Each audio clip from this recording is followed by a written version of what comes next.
Boa noite a todos, que a graça e a paz do Senhor Jesus seja com todos nós, amém? Abra sua Bíblia no livro de Apocalipse, capítulo de número 20. Hoje a mensagem é baseada nos versículos de 1 a 6.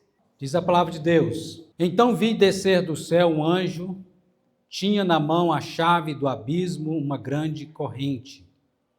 E segurou o dragão, a antiga serpente, que é o diabo, Satanás, e o prendeu por 1000 anos. Lançou no abismo, fechou e pôs selo sobre ele, para que não mais enganasse as nações até que se completassem os 1000 anos. Depois disso é necessário que ele seja solto pouco tempo. Vi também tronos, e nesses sentaram-se aqueles aos quais foi dada autoridade de julgar.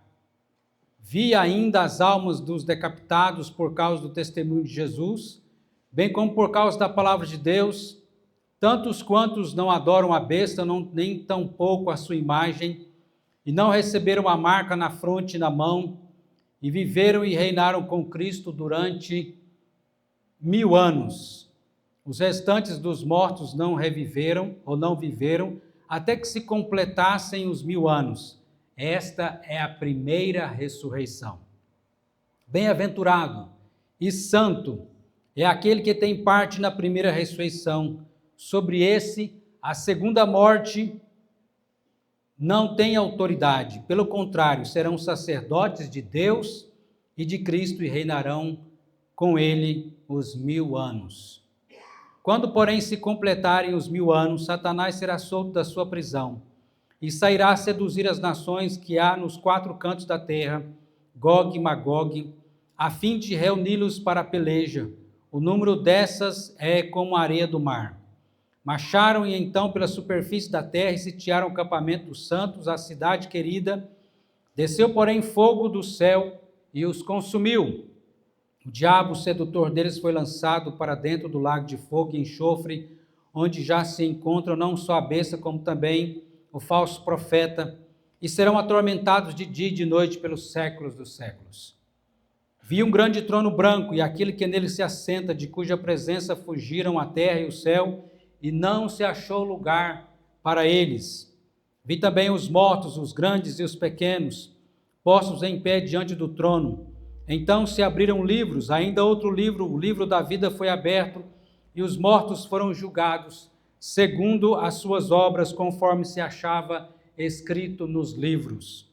Deu o mar os mortos que nele estavam, a morte e o além entregaram os mortos que neles haviam, e foram julgados um por um, segundo as suas obras. Então a morte e o inferno foram lançados para dentro do lago de fogo. Esta é a segunda morte, o lago de fogo. E se alguém não foi achado escrito no livro da vida, esse foi lançado para dentro do lago de fogo. Amém. Vamos orar. Peça a Deus agora, na sua oração, que fale ao seu coração, em nome de Jesus. Oremos. Pai, nós te damos graças por estarmos aqui, tendo esse privilégio de podermos ler e meditar na tua santa palavra. Por isso pedimos ao Senhor que abra o nosso coração, o nosso entendimento para recebermos a mensagem do Senhor. Não permita que nada venha roubar a palavra do Senhor do nosso coração, mas dai-nos a graça, ó Deus, de levá-la conosco, ó Deus, guardada no nosso coração, nela meditarmos e, ó Deus, assim vivermos para a tua glória. Eu te peço, ó Pai, tende misericórdia de nós, em nome do Senhor Jesus Cristo. Amém. Amém. Quantos de vocês já leram todo o livro do Apocalipse? Já fez isso? Opa, glória a Deus! E quando você leu, você sentiu medo ou você sentiu esperança? Se você sentiu esperança, bom sinal, porque muitos não gostam de ler o livro do Apocalipse, porque dizem lhes causar medo, mas os acontecimentos do livro do Apocalipse, eles são reais, mas é um livro simbólico e não um livro literal, não é um livro para se entender ao pé da letra. Por exemplo, quando fala da descrição de Cristo glorificado, cabelos brancos como a neve, olhos como de fogo, seus pés semelhantes a bronze polido, voz como de muitas águas, uma espada afiada que sai da sua boca. Não está falando isso literalmente, uma espada saindo da boca de Cristo. Está falando da palavra de Deus que sai da sua boca, que é a espada do Espírito Santo, conforme diz Efésios capítulo 6. Quando fala, por exemplo, do número 7, tem o seu significado. O número 666, que é o número da besta, também tem o seu significado, 666. O número 144.000 também é simbólico, os 24 anciões, os 4 seres viventes. Quando fala de chifres, o que significa isso? Não está falando de modo literal. Chifre significa autoridade, poder. Quando fala de cordeiro também, dragão, está falando de maneira simbólica e não ao pé da letra. Quando fala de besta, quando fala de falso profeta, e todas essas coisas têm que ser interpretadas de maneira correta. É um livro cujos acontecimentos são reais, mas de maneira simbólica. E o livro do Apocalipse, ele não foi escrito para causar medo, pelo menos na vida do cristão, mas ele foi escrito por João, inspirado pelo Espírito Santo, na ilha de Patmos, quando ele estava lá exilado naquela ilha, e foi escrito com o propósito de levar consolo à igreja. Consolo. Por que consolo? Porque a igreja estava vivendo naquela época uma perseguição terrível contra os imperadores romanos, que perseguia, que prendia e que matava os cristãos. E aí, Deus dá a revelação a João para que escrevesse esse livro para consolar a igreja. E o tema central do livro do Apocalipse é a vitória de Cristo e da igreja sobre Satanás e os seus aliados, que é a besta e o falso profeta. Então, Deus está dizendo através desse livro para a igreja: fiquem em paz, porque a vitória não é de Satanás, a vitória não é do mundo, a vitória não é da morte, mas é de Cristo e da igreja sobre Satanás e seus aliados. Então, vejamos aqui dos versículos de 1 a 6 sobre a vitória de Cristo e da igreja. Primeiramente, nós temos a vitória de Cristo e da igreja na prisão de Satanás. Olhe comigo os versículos de 1 a 3, de Apocalipse 20. Então vi descer do céu um anjo, tinha na mão a chave do abismo, uma grande corrente. Olhe, chave e corrente. E ele segurou o dragão, a antiga serpente. Lembra lá no Apocalipse? Lembra lá em Gênesis, melhor dizendo, em Gênesis, quando fala da serpente? Então aqui ele se apresenta como um dragão, a antiga serpente, o diabo, Satanás, e o prendeu ele por 1000 anos, e lançou no abismo, nessa prisão, e fechou, e pôs sobre ele selo sobre esse abismo, para que não mais enganasse as nações, até que se completarem os 1000 anos. Depois disto é necessário que ele seja solto pouco tempo. Como entender essa prisão do diabo, de Satanás? Quando foi essa prisão, amados? Quando que acontece essa prisão do diabo? Preste atenção comigo. Primeiramente, quando fala dos 1000 anos e a prisão de Satanás acontece na primeira vinda de Jesus. Acontece a prisão do diabo, quando Jesus vem, morreu, ressuscitou, foi assunto aos céus, o diabo foi preso. Daqui a pouco eu vou explicar o que significa essa prisão. E os 1000 anos, então, essa prisão vai até próximo da segunda vinda de Jesus, que vai ser na grande tribulação, quando o Satanás, o diabo, será solto, na grande tribulação. Então, próximo à segunda vinda de Cristo. Então, quando que acontece essa prisão, que é os 1000 anos, do qual a igreja está reinando com Cristo? Na primeira vinda de Cristo, que vai até próximo da segunda vinda do Senhor Jesus Cristo. E que significado é essa dessa? Como que é assim que ele está preso? Está preso no sentido que Jesus veio para destruir as obras do diabo, destruir o poder de Satanás, que tinha o poder sobre a morte, de acusar as pessoas, de acusar o pecador. Porque uma vez que Cristo morreu e ressuscitou, ele venceu a morte, ele venceu o pecado e ele venceu a Satanás, pisando a cabeça da serpente, o diabo, na cruz. Jesus faz isso. Então, quando a palavra de Deus diz que o valente, ele amarra o valente, prende o valente, o mais valente, que é Cristo, prende a Satanás para que ele, qual o propósito? Para que ele não viesse enganar as nações. Porque antes, o que Satanás fazia? Talvez você pense assim, mas pastor, se o diabo está preso, então Deus me livre, porque o mundo, você vê aí a atuação, né, do inimigo das nossas almas. Como assim ele está preso? Em que sentido? A atuação do diabo está limitada. Não é mais como era antes da vinda de Jesus Cristo. Porque antes da vinda de Jesus Cristo era muito pior. Veja que no Antigo Testamento, quantas nações adoravam a Deus? Conheciam o verdadeiro Deus? Quantas nações? Uma única nação. Qual nação? A nação do povo de Israel. Se as pessoas das outras nações quisessem conhecer o verdadeiro Deus, teriam que ir a Israel, ou Deus enviar um profeta de Israel àquela nação para anunciar quem era o verdadeiro Deus. No caso, nós vemos isso acontecer quando Deus envia Jonas para anunciar a cidade de Nínive, que é a capital da Síria, né? E também a gente vê conversões como de Ruth, que era moabita, de outra nação, conversão de Raabe, que era lá de Jericó, que foi destruída. Havia gentios que não eram judeus que se convertiam ao verdadeiro Deus, o Deus de Israel. Mas somente Israel conhecia o verdadeiro Deus. Outras nações havia uma cegueira, estavam nas trevas e o diabo as enganava, escravos do pecado e de Satanás. Essa era a situação antes da vinda do Senhor Jesus Cristo. A atuação de Satanás era terrível na vida das nações e dos povos.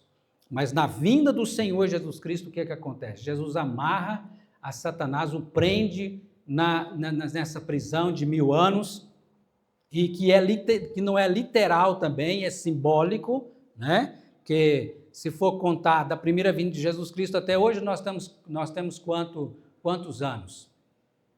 Mais de 2000 anos, né? Da primeira vinda de Jesus e não aconteceu ainda a segunda vinda. Então é simbólico, esses 1000 anos também não é literal.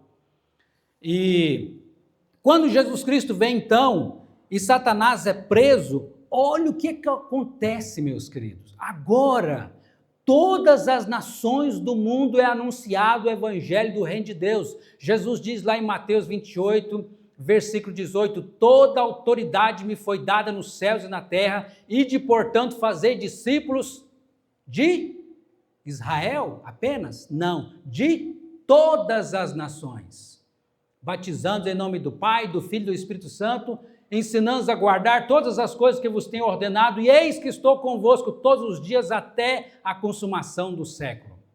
Então agora todas as nações, o evangelho é pregado e anunciado a todos os povos, para que todos os povos sejam libertos da cegueira, da escravidão, do pecado e do diabo. Satanás, a sua atuação agora, a atuação do diabo é limitada, reduziu-se a sua atuação. É mais ou menos, imagine, por exemplo, uma pessoa que está presa, um chefão lá da milícia, preso, né, que está lá na prisão, mas lá de dentro da prisão, ele manda uns comandos para os seus comparsas, para o pessoal aqui de fora. Já viu isso acontecer? No Brasil não acontece isso, porque no Brasil as prisões, né, não tem esse problema de celular entrando na prisão, né, de preso fazendo o que quer, né? Quem dera fosse assim, né? A gente sabe que de dentro da prisão, muitas vezes, eles mandam os comandos para que os que estão aqui fora fazer a arruaça. Mas está limitado. Ele está lá dentro, ele está preso lá, o chefão, né? E assim, o diabo, ele está na prisão, ele está limitado o seu poder de atuação. Não é mais como antes da vinda do Senhor Jesus Cristo. Então, até que se complete os 1000 anos, que vai até próximo da segunda vinda, onde acontecerá a grande tribulação, com a atuação também do anticristo, né? Do grande anticristo que ainda virá. Agora, por que grande tribulação? Grande tribulação, a gente sabe que tribulações já têm acontecido no mundo afora aos cristãos, contra os cristãos. Há países onde a tortura, a perseguição e a morte, há muitos irmãos nossos sofrendo tribulação e forte. Mas ainda não é no mundo todo, em todos os países, em todos os lugares. A grande tribulação será em todos os lugares, em todos os países, em todas as regiões. Não vai ser localizado em alguns locais apenas, como acontece hoje. Aí, a grande tribulação vai ser em todo lugar. A perseguição aos cristãos, quando Satanás, então, tenta destruir a igreja. Mas é impossível, né? Porque já primeiramente aqui, nós temos a derrota já de Satanás, a vitória de Cristo da igreja, quando Satanás é preso e está, então, aí por 1000 anos até que venha a grande tribulação e próximo da vinda de Jesus, que a gente vai falar mais à frente, a partir do versículo 7, né? Se Deus assim nos permitir. Então, nós já temos aqui esse primeiro fato, a vitória de Cristo da igreja na prisão de Satanás. Outro fato da vitória de Cristo da igreja é o reinado dos servos de Deus, da igreja do Senhor Jesus Cristo, nos 1000 anos. A igreja está reinando nesses 1000 anos. Como assim reinando? Vamos ver o verso 4 do capítulo 20. Vi também tronos, e nesses sentaram-se aqueles dos quais foi dada a autoridade de julgar.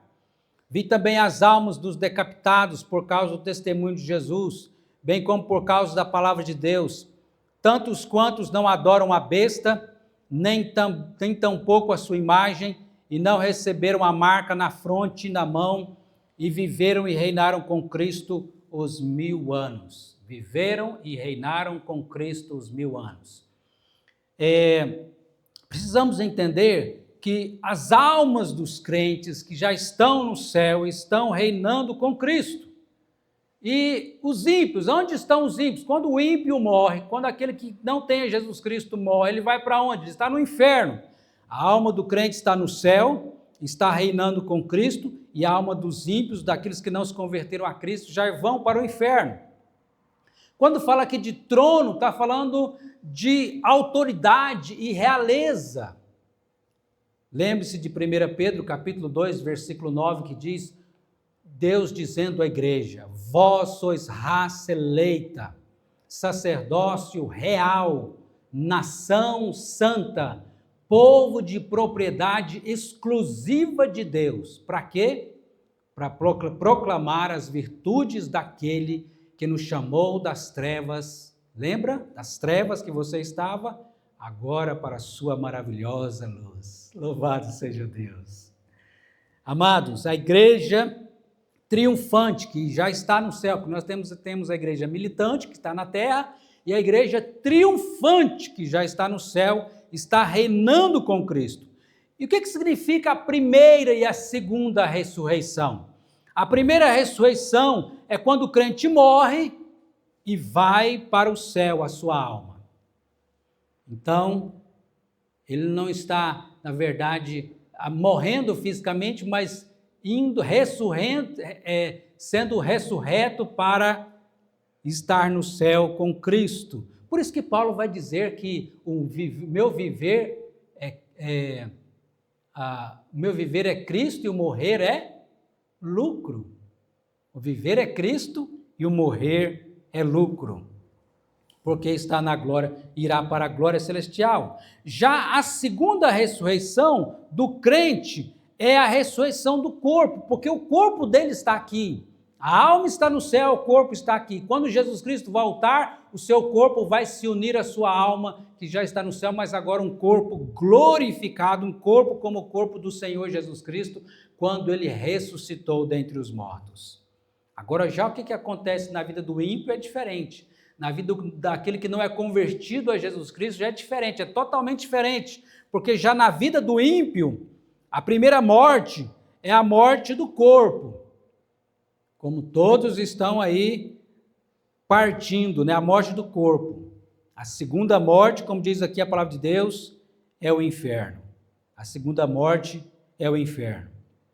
Agora, veja comigo esse reinado da igreja, capítulo 2 de Efésios, eu vou ler para os irmãos, que diz assim, versículo de número 6, e juntamente com ele nos ressuscitou e nos fez assentar nos lugares celestiais em Cristo Jesus. O Senhor nos ressuscitou e nos fez assentar com ele nos lugares celestiais. Em Cristo Jesus, a igreja está reinando com Cristo, amados.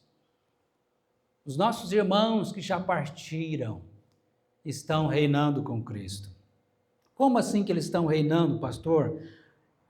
Se você voltar um pouquinho à sua Bíblia, aí no capítulo 8 de Apocalipse, eu quero ler para você, diz o seguinte, versículo 3, veio outro anjo, ficou em pé junto ao altar, com incenso de ouro, e foi-lhe dado muito incenso para oferecer com as orações de todos os santos sobre o altar de ouro que se achava diante do trono, e da mão do anjo subiu da presença de Deus a fumaça do incenso com as orações dos santos.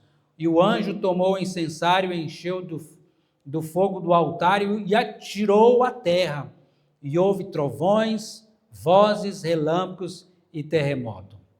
Através das orações, o Senhor ouve as orações do seu povo. Agora, é bom entender, queridos, é bom entender o seguinte, que quando se fala de santo, às vezes nós imaginamos que santo é aqueles apenas que foram canonizados, mas a Bíblia afirma que santo é todo cristão, todo convertido a Cristo. Como assim, pastor? Todo convertido a Cristo é um santo?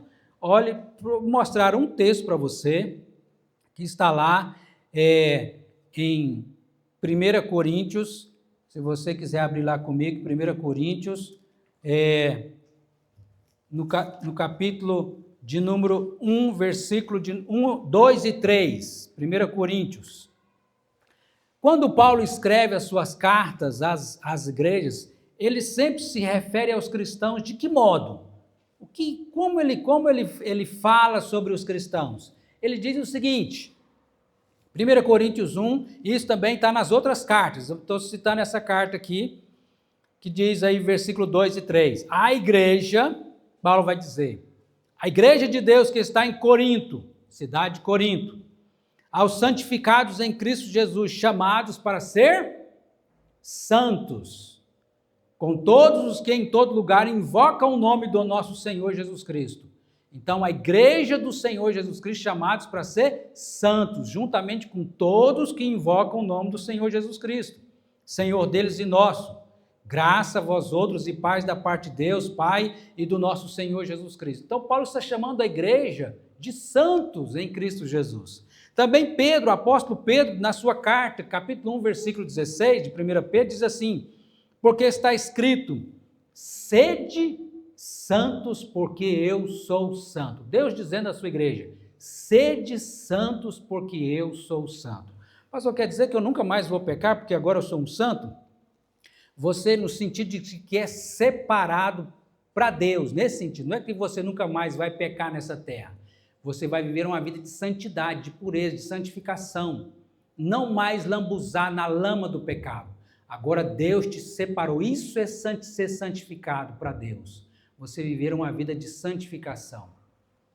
E assim então, a igreja, agora somos aos olhos de Deus, não por nossos méritos, não pelo que você faz ou deixa de fazer que você está se santificando, mas pela obra de Cristo e pela obra do Espírito Santo no seu coração. É a obra de Deus em nós. Amém? Agora, está dizendo o texto lá de Apocalipse 20, né? Olhe comigo versículo 4. Vi almas dos decapitados por causa do testemunho de Jesus, daqueles que foram cortados suas cabeças, né? Bem como por causa da palavra de Deus, que sofreram martírio, e tantos que foram mortos como cristãos, tantos que não adoraram a besta, nem também a imagem, nem a sua imagem, e não receberam a marca na fronte e na mão, e viveram e reinaram com Cristo os 1000 anos. O que é essa besta, o que é essa marca da besta, que tanto se fala, né? Essa besta está se referindo à atuação do mundo no seu sistema que promove o pecado. A besta é isso, e os falsos profetas são as falsas religiões.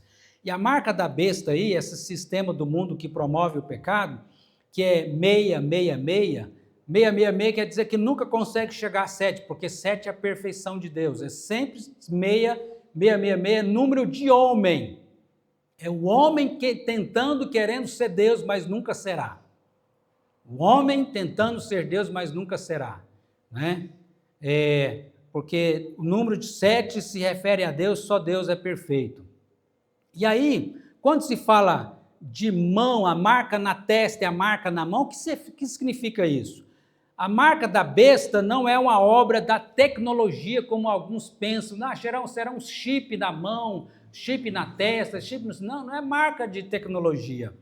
É uma obra espiritual que afeta o espírito e a alma do pecador. Então, a marca na testa se refere à maneira da pessoa pensar, se refere ao seu pensamento, que está de acordo com o pensamento deste mundo, com o pensamento de Satanás. Então, aí está a marca, é algo espiritual. Como também a marca na mão se refere às atitudes do pecador, que estão de acordo com a besta, que estão de acordo com esse sistema pecaminoso, que estão de acordo com o diabo.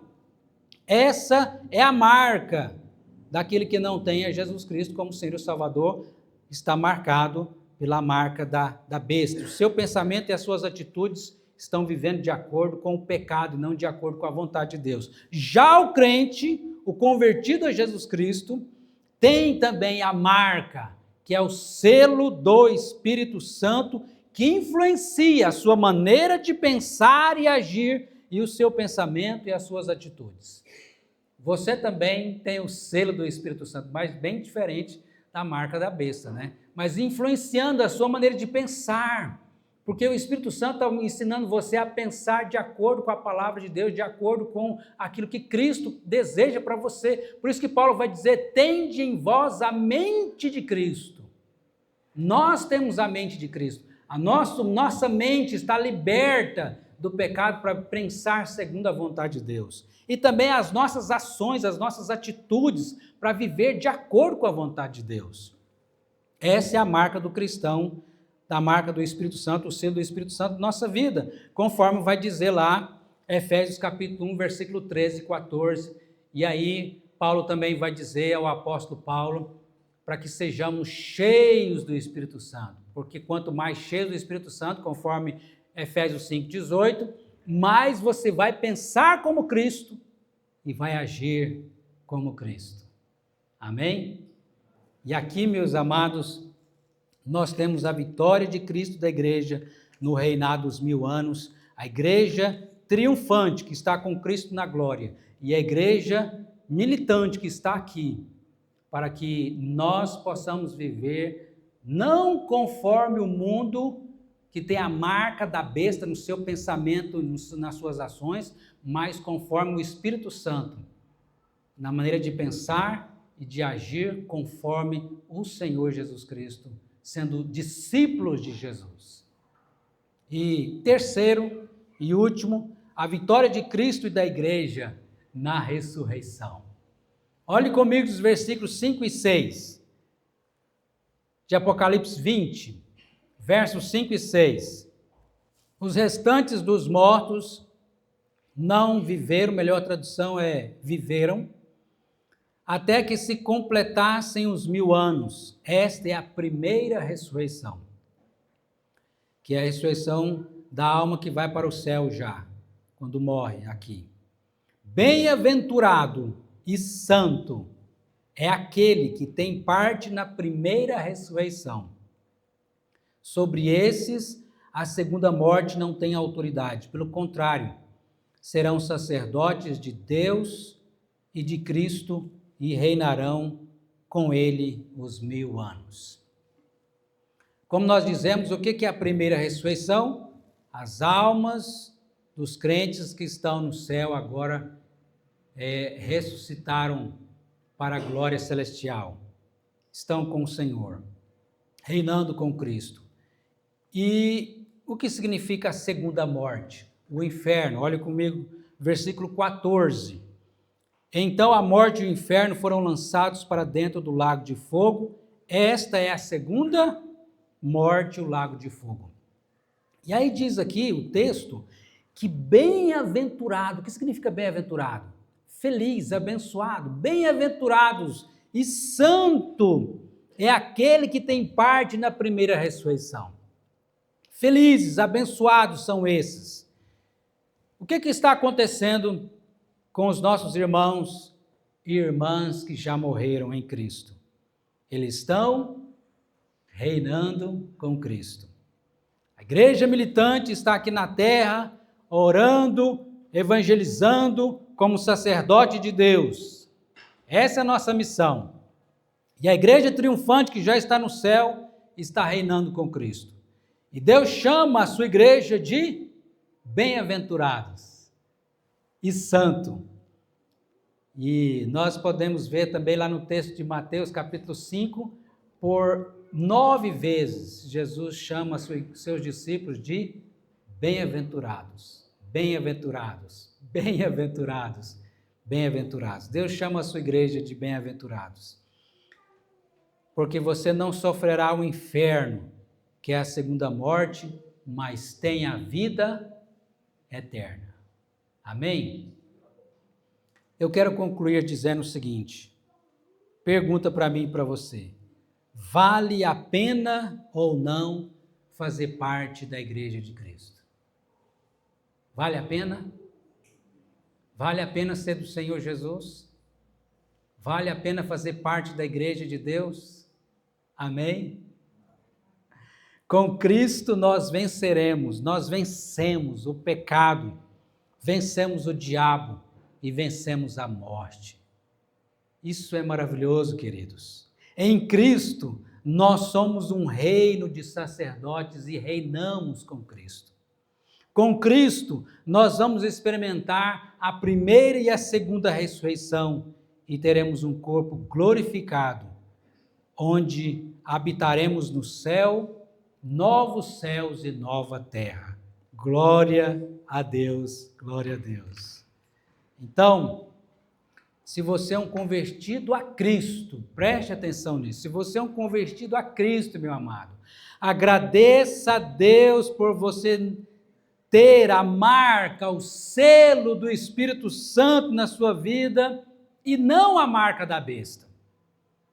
E para você que ainda não é um convertido a Cristo, clame a Deus por sua misericórdia e confesse a Jesus como seu Senhor e seu Salvador, fazendo sua pública profissão de fé e batismo.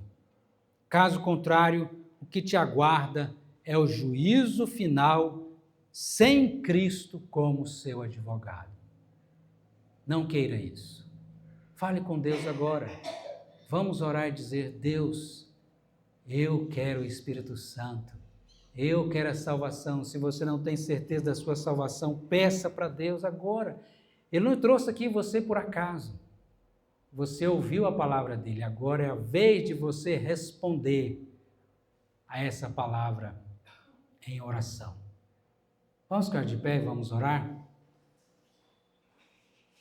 E eu queria que você estivesse meditando e falando com Deus. Quero chamar aqui à frente o grupo de louvor, para nós cantarmos um cântico e você pudesse fazer a sua oração, aonde você está. Sua simples oração. Pastor, eu não sei orar, não tem problema.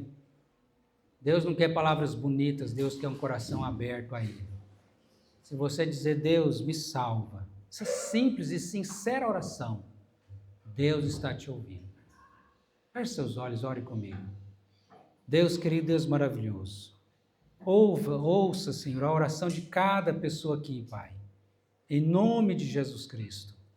Todos aqueles que te buscam agora, ó Deus, com desejo sincero, pela salvação, pelo perdão dos seus pecados.